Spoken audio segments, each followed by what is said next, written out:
창세기, 성경의 첫 번째 책입니다. 줄거리는 크게 두 부분으로 나누어지죠. 1장부터 11장까지는 하나님과 세상에 대한 이야기, 12장부터 50장까지는 하나님과 아브라함, 그리고 그의 자손에 대한 이야기입니다. 12장 서두에 나오는 한 사건이 두 부분의 연결고리가 되어주는데요. 이 구성은 창세기가 전하는 자체적인 이야기와 이 책이 성경 전체의 이야기를 어떻게 시작하는지 알려주는 단서를 제공하죠.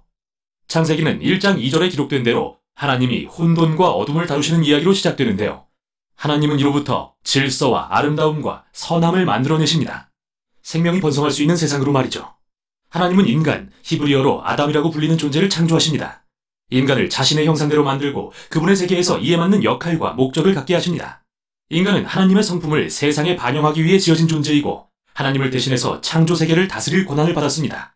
즉, 세상의 모든 잠재력을 활용하고 잘 돌보아 생명이 더욱더 번성하도록 할 임무를 맡은 것이죠. 하나님은 인간에게 복을 베푸십니다. 이게 바로 창세기의 핵심이죠.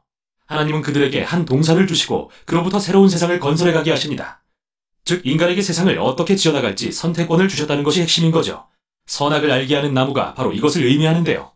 여태까지 하나님은 선과 악을 직접 가르치고 정의해 주셨지만 이제 인간에게 존엄성과 선택의 자유를 주시는 겁니다. 과연 그들은 하나님이 정의하신 선악의 기준을 신뢰할까요? 자신들의 마음대로 선악을 정의할까요? 이 선택에는 정말 큰 위험이 따릅니다. 하나님을 거역한다는 것은 생명의 공급자를 배반하는 일이기에 결국 죽음을 맞이할 수밖에 없기 때문이죠. 생명나무가 바로 이것을 의미합니다. 3장에는 뱀이라는 불가사의한 동물이 등장하는데 하나님이 지으신 동물이라는 것 외에 별다른 소개가 없죠. 그러나 하나님께 반역한 피조물이라는 사실이 밝혀집니다.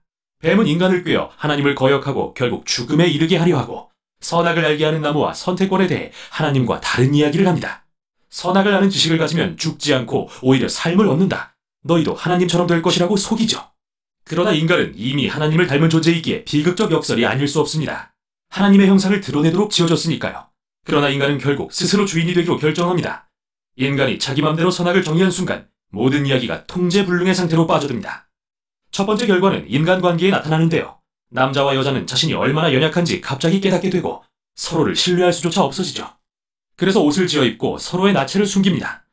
두 번째는 하나님과 인간 사이의 친밀감이 사라진 것입니다. 그들은 하나님의 낯을 피해 달려가 숨습니다. 하나님이 찾으시자 누가 먼저 하나님을 거역했는지 서로 탓하기 시작하죠. 바로 여기서 이 이야기는 멈추고 하나님은 뱀과 인간에게 그들의 행동이 어떤 끔찍한 결과를 가져올지 선포하십니다.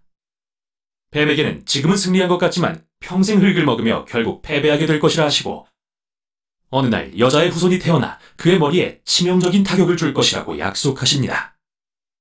좋은 소식인 것 같지만 이 승리에 대한 대가를 치러야 합니다. 그건 뱀 역시 여자의 후손의 발꿈치를 상하게 할 것이라는 거죠. 상처 입은 승리자에 대한 매우 신비로운 약속입니다. 지금까지 흐름으로 볼 때 이는 하나님의 은혜라는 걸 알 수 있습니다. 인간이 하나님을 거역했는데 하나님은 무엇을 하시죠? 바로 그들을 구해주겠다고 하십니다. 그렇다고 인간이 선택한 결과마저 지워지는 건 아니지만요. 하나님은 이제 그들의 집, 들, 삶의 모든 영역이 슬픔과 고통으로 가득하고 거역한 결과로서 결국 죽음에 이를 거라 말씀하십니다. 여기서부터 이야기는 급격히 추락합니다. 3장부터 11장은 하나님께 거역한 결과 인간관계가 모든 수준에서 얼마나 파괴되는지 보여주는데요. 먼저 가인과 아벨 형제의 이야기입니다. 가인은 동생을 질투해서 죽이려고 합니다. 하나님은 죄의 유혹에 넘어가지 말라고 경고하시지만 결국 죄를 범하여 들에서 동생을 죽이고 말죠.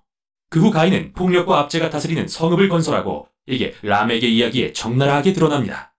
그는 여러 아내를 거느린 첫 남성으로 성경에 기록되었는데 아내를 마치 재산처럼 축적했죠. 또 자신이 가인보다 훨씬 폭력적이고 복수심에 불탄다는 노래까지 불렀습니다. 그 후 하나님의 아들들에 대한 이상한 이야기가 나오는데 이들은 사악한 천사들 또는 신의 자손이라 자칭하는 고대 왕들로 알려져 있습니다. 라멕처럼 원하는 만큼 아내를 취했고 고대의 위대한 용사로 알려진 네피림을 낳았습니다. 관점이 무엇이든 인간이 하나님의 나라에 폭력과 부패가 가득한 자기들의 왕국을 건설한다는 게 핵심입니다. 이걸 보시는 하나님은 후회하며 아파하십니다. 인류가 그분의 선한 세상을 망가뜨리고 서로를 파멸시키니 말입니다. 하나님은 이를 보호하기 위한 열심으로 홍수를 일으켜 인류의 악을 싹 쓸어버리시는데 흠이 없던 단 한 사람, 노아와 그의 가족만은 보호하십니다. 그를 새로운 아담이라 부르시고는 하늘로부터 복을 부으시며 재차 생육하고 번성하여 땅에 충만하라고 하십니다. 이렇게 다시 소망이 생기는 듯 했으나 노아도 실패하고 맙니다. 역시 한 동산에서요. 어느 날 그가 자기 포도원에서 술에 취해 정신을 잃고 장막에 누웠는데 아들인 함이 그런 아버지를 부끄럽게 만듭니다.